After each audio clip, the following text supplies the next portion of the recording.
Have you heard? It's truck news. And the word is now. The Truck Show. We're gonna show you what we know.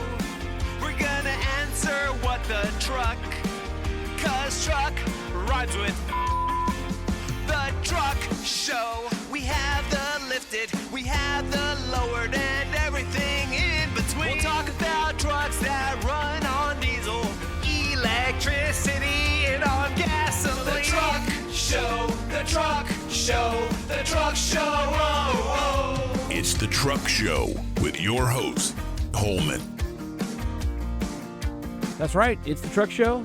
I'm Holman, and I think this might be the last. No, we'll get one more in before the clock strikes midnight.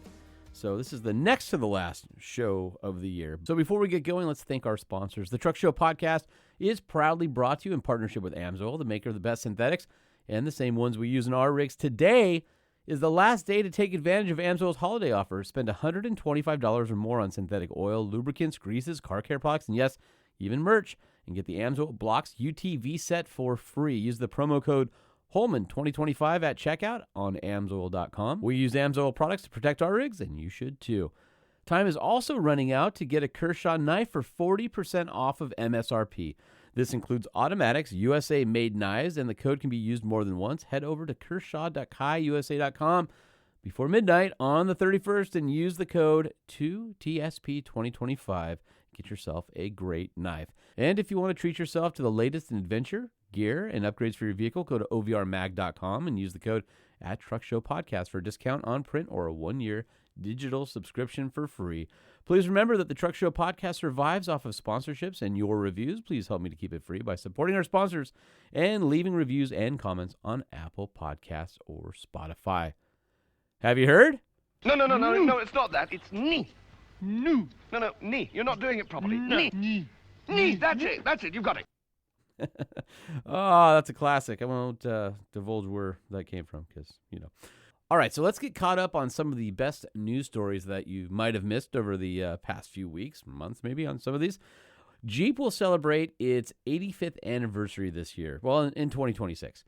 And it plans to celebrate by releasing 12 special edition vehicles on the 12th day of each month as part of this new 12 for 12 initiative.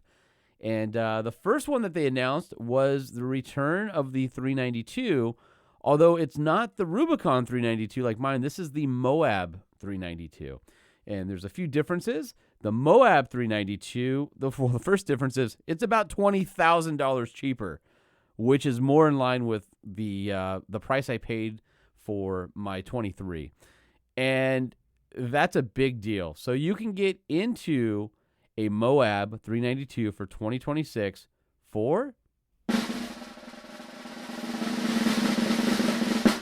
$81,990, which includes the $1,995 destination charge. Again, that's $20,000 cheaper than the 2025 Wrangler Rubicon 392, which started at $101,990. Wow, that's huge. And I've been saying for a while that Jeep's gotten a little bit greedy. I think a lot of the manufacturers have, and the prices were just crazy. But you do lose some content on the Moab, and it's not a lot. So I know somebody's going to be like, hey, Holman, did you know this was coming when you got yours? I did, and I didn't want to wait. The 392 is not certified for California yet. There's going to be a little bit of a wait. It will be, as well as for those states that follow the California emissions rules. So I didn't want to wait, and there's some things on the Rubicon 392 that the Moab 392 doesn't have. I just wanted the Rubicon like I had. It has all the things I wanted. So I pulled the trigger knowing what was coming. So the differences are the seats are going to be slightly different. There's no embroidery for Rubicon 392. It doesn't say Moab 392 on the seats. The flares are not painted, and it doesn't have the tailgate compressor, although I didn't order that on mine. And it does not have a front winch. So there's quite a few things. It does have a body-colored top, though. Overall, that's not a lot of decontenting. It's pretty darn similar. What I had originally heard is the Moab, because it's not a Rubicon, might not have a front locker, but this does have the front locker, does have the all-wheel drive, has the same power rating. For all intents and purposes, it's the same vehicle. So kudos to Jeep for bringing out a more affordable 392, but also making it a little bit different than the 392 that came before it with Rubicon trim. Oh, and one more thing, it does come with the 35 standard with the 456 axle ratio, and with all Jeep Wranglers and Gladiators, it does have the big 12.3-inch screen, which I freaking love. Love, love, love on mine. The only optional equipment would be the Sky One Touch power top, the 8,000-pound winch as an option, and the all-weather floor mats. Keep in mind, the winch from Jeep is a little bit different than the standard Xeon or the XD. It actually has less line on it. It's got a narrow spool. So I think most people are going to be better off just getting the winch they want for it rather than getting standard like it was on mine. Anyway, there's a couple new colors as well. The deep purple rain color is coming back this year. And then Goldilocks, Juice, Earl Grey, and a return of Tuscadero, as in Pinky Tuscadero, also comes back. New across the entire line is there's a new enhanced door hinge system, which quickens the door removal process. I guess it doesn't use the Torx anymore, so that's different as well. Anyway, that's number one for the 12 of 12. And number two was recently announced, and that is the white cap model. So if you guys have seen the retro Broncos with the bright colors and white accents, so that's basically the same idea as the 2026 Jeep Wrangler white cap. And the white cap has heritage influence. The press photos are cool. It's the juice orange color. And the top is white. There's a white 1941 hockey stick graphic along the belt line. The Rubicon graphics are white. And the one thing that's kind of cool is it does the painted grill surround, and it's white no matter what color you get. So there's a bunch of white accents. It looks cool. It's retro. Wheels don't look retro. I think Jeep missed the boat on that. I would have loved to see a different wheel that was painted white as well, or maybe the 1941 that has the aluminum wheel that looks like the Steely. I think that in white would have been perfect on the white cap. So they missed the boat a little bit, but for anyone who loves that kind of retro look, it's pretty cool, and it gives something a little bit different. And again, the top is painted Arctic white. It's not just a molded color. So it looks sharp. I like it a lot. And so that's number two. So coming up on January 12th, we get the third drop. And I think you guys know what's coming at some point during the year. The 392 Gladiator. I think there's probably going to be some other special editions that I think are going to be pretty cool. And there's some stuff I have no idea about. Going to be an exciting year for Jeep. Congratulations to the Jeep brand for doing some cool stuff. Last bit of news is if you are interested in the white cap package, you can order it today.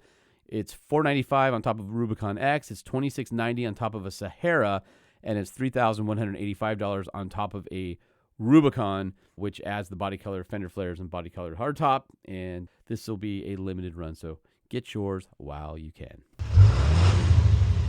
Next up is the return of the very limited production Hemi Elephant crate engine. So I think when we talked to America's Most Wanted, Jared over there, I think he said that he bought the majority of those for his builds. And I actually got to drive one, and it was a Wrangler Elephant-powered 1,000 horsepower America's Most Wanted Jeep. And oh my God, it was incredible. I drove it in the rain, and it was just silly. So production on those was really limited. I don't remember if it was like 100 engines or something like that, but it was really limited. They ended production, and I remember talking to people in the industry who wanted to use them for projects, and they're very hard to come by and very expensive. Well, Mopart's Direct Connection has re-released the Elephant A30 Crate Hemi. It's back on sale now, and it's 1,000 horsepower, factory engineered. It's a little bit different than the one that came before it. So here's what's kind of cool. It's a 426 supercharged crate Hemi, and output is 1,000 horsepower, 950 pound-feet of torque. Fully engineered. And it starts with a new Gen 3 aluminum Hemi engine block. It's reinforced on the bottom end with select 6-bolt main caps, which improve rigidity under load. The cylinders are CNC torque plate honed, which makes sure that they have consistent sealing and long-term durability, especially with boost. The rotating assembly is built to handle all of the punishment, so it uses a forged 4340 steel crankshaft with 8 counterweights to reduce vibrations, matching forged 4340 H-beam connecting rods with ARP 2000 bolts, and it also has forged aluminum pistons shoved in it. Wow. The forced induction is an upgraded IHI 3-liter twin-screw supercharger spinning through a 3.17-inch pulley. It's got a Gates drive belt, a lightweight billet belt tensioner, and Injector Dynamics 1050 fuel injectors to maintain stable fueling. The intake side has high-flow aluminum Hemi cylinder heads with spherical combustion chambers, large intake and exhaust valves, and a high-performance hydraulic roller camshaft. And again, 426 cubic inches. It's a 4.125-inch bore and a 4-inch stroke. Compression is 9.5 to 1. You can run it on premium fuel, and peak RPM is 6,800 RPM. Of course, it's designed for pre-1976 vehicles or race-only applications. Wink, wink. And to ensure that you have the easiest install as possible, Direct Connection does have an updated plug-and-play A30 engine control kit.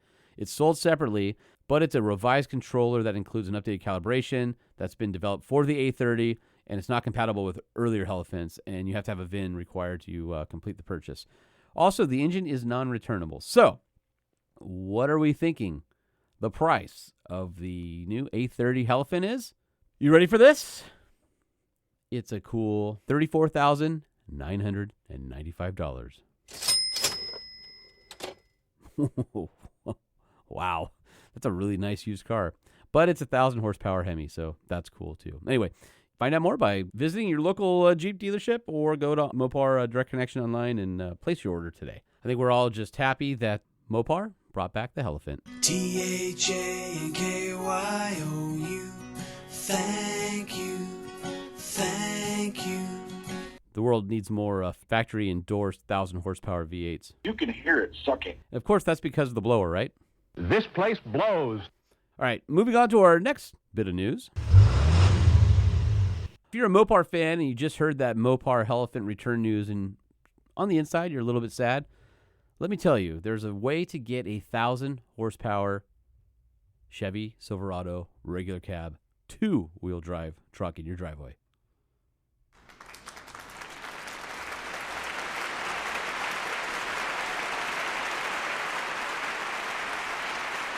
That's right. And to top it off, did I mention it also has a manual transmission? You're a lying sack of No, I'm not. I'm telling you.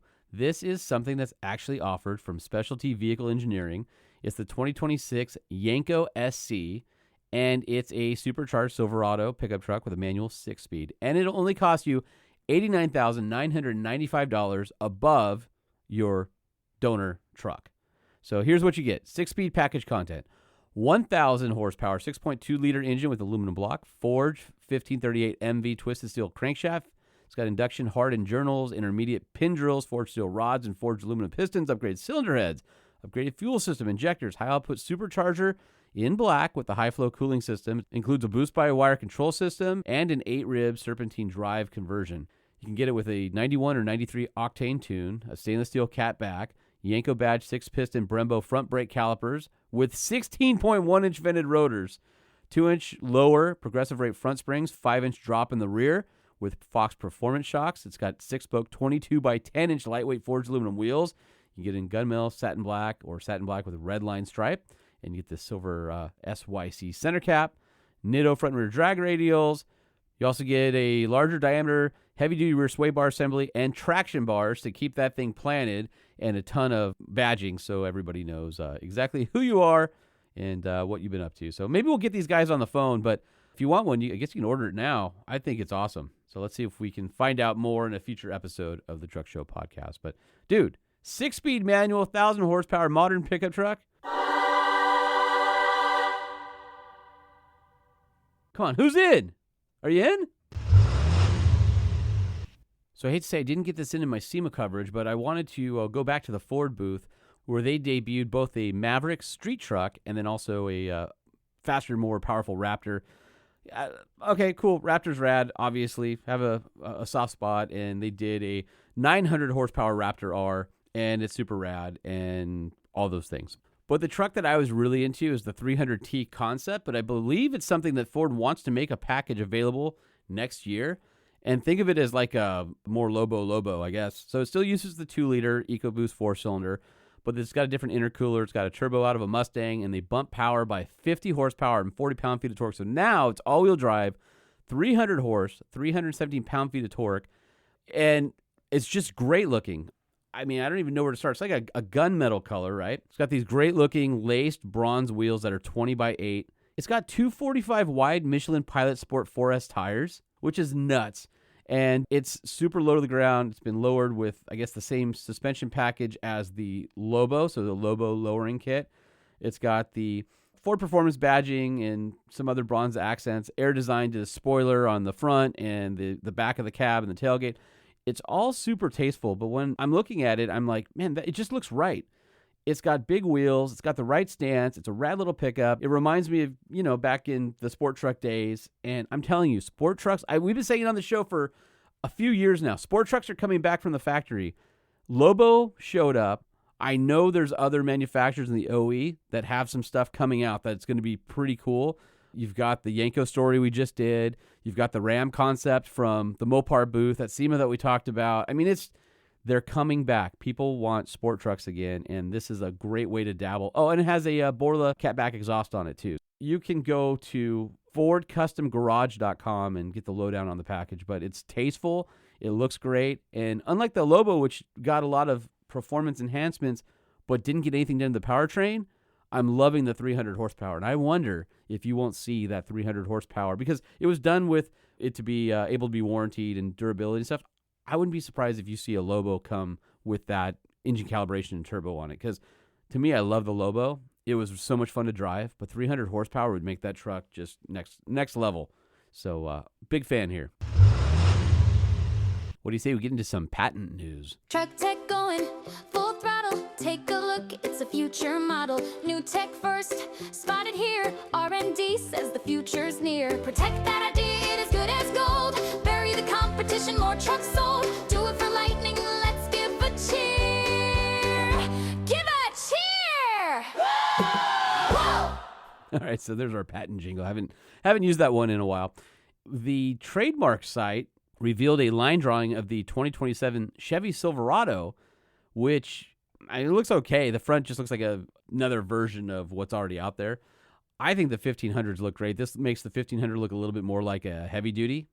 It's not quite, I don't know. I think the 1500s look great today, and the heavy duties look bad, and they look amazing. This kind of brings that heavy duty look to the half ton. But if you go online, people already started using AI to draw the truck using the patent drawing. So there's a bunch of drawings out there of the truck. So anyway, it's kind of cool. It's worth a look. I don't know if I'm going to love it, but there's a lot of times you see something in drawing where I hate it and then I see it in person and it looks great. So I'm not saying it's going to suck. I'm just saying that it's not as, I don't know, it's more of an iteration than it is the next step. So mid-cycle refresh, it looks fresh, or as Lightning used to say, in his honor, freshy fresh.